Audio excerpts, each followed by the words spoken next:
Olá, vamos continuar falando sobre diabetes. Eu sou a doutora Thaís, endocrinologista, e hoje o assunto é esse, diabetes, as pessoas mais docinhas, como se diz popularmente. Quando a gente fala do diabetes, a gente fala também da questão do diabetes gestacional, que é algo que preocupa muito as mulheres que estão grávidas. É possível evitar esse diabetes gestacional? Se você começar a sua gestação, é como a gente fala, se preparar para uma viagem.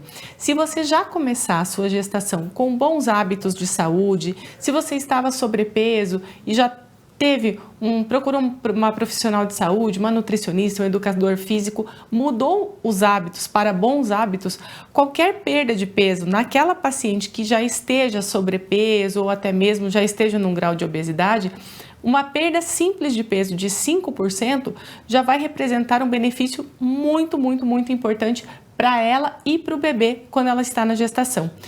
É importante falar que uma vez que apareça o diagnóstico, seja diagnosticada com diabetes gestacional, isso não quer dizer que ela obrigatoriamente será uma paciente diabética após a gestação terminar.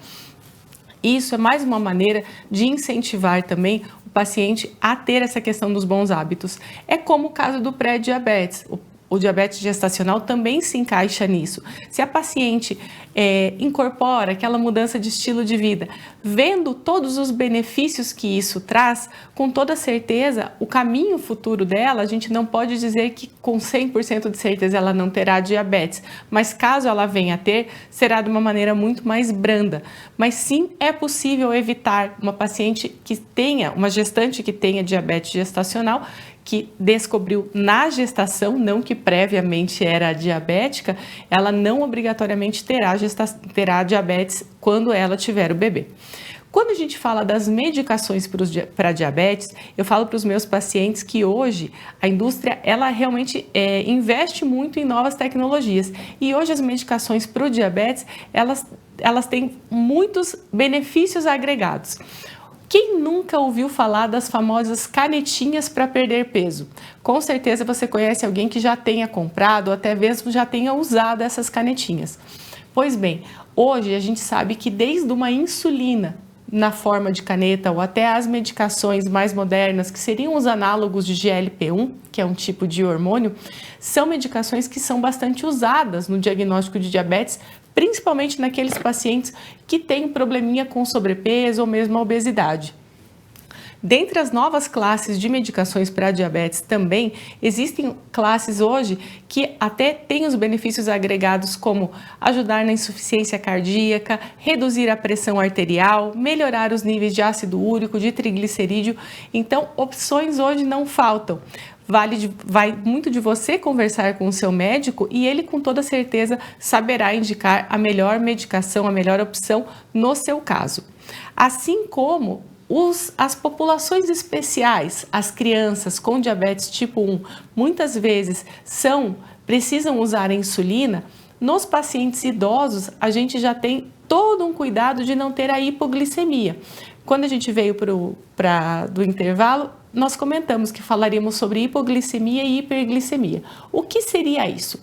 A hipoglicemia é a sensação quando a glicemia está abaixo de 60, para alguns pacientes se sentem até quando está mais baixo do que isso, em torno de 60, é quando a glicose ela cai abruptamente. Isso pode ser por excesso de medicação, por falta de alimentação, excesso da própria insulina também que foi administrada. Existem muitas causas possíveis para a hipoglicemia, às vezes até quadros infecciosos. A gente sabe que o Covid acabou trazendo também um olhar novo sobre o diabetes, sobre várias complicações pós-Covid, dentre elas surgir o quadro do diabetes, mas a hipoglicemia em si é quando essa diabetes abaixa muito e o paciente começa a ter sensações como sudorese, calafrios, ele começa a enxergar alguns pontinhos escuros na vista e tem a própria sensação do desmaio.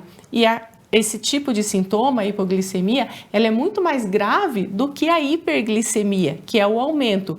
Ambas são ruins, mas a hipoglicemia, às vezes a pessoa, dependendo do grau da hipoglicemia, se ela não for socorrida a tempo, o paciente pode inclusive entrar em coma.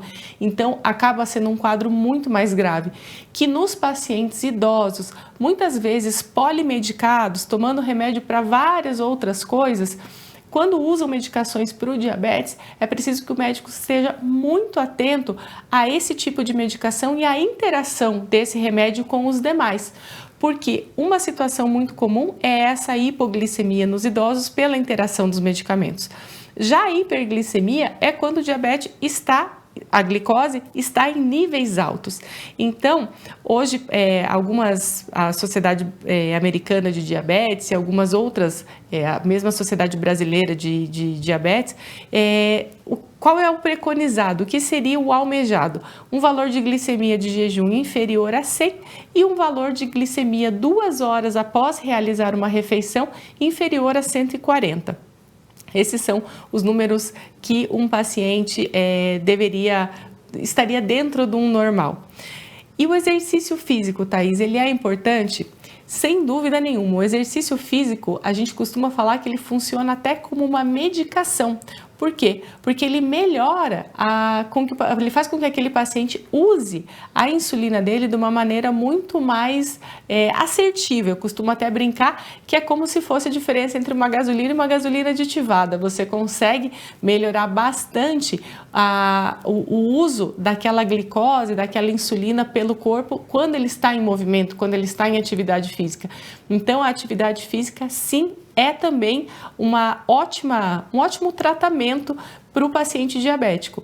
Com o cuidado se o paciente usa insulina, o risco de uma hipoglicemia por excesso de atividade física também pode acontecer. A gente sabe que agora estamos no outono, daqui a pouco vem o inverno, as comidas mais calóricas, um chocolate quente, um cappuccino, uma sopinha de angiolina são sempre muito bem-vindos e tendemos a ficar mais parados também. Então, por conta disso, é importante que a atividade física ela não deixe de existir. Pessoal, no próximo bloco eu vou responder perguntas dos nossos telespectadores. Quem sabe não é a sua dúvida? Eu fico no aguardo.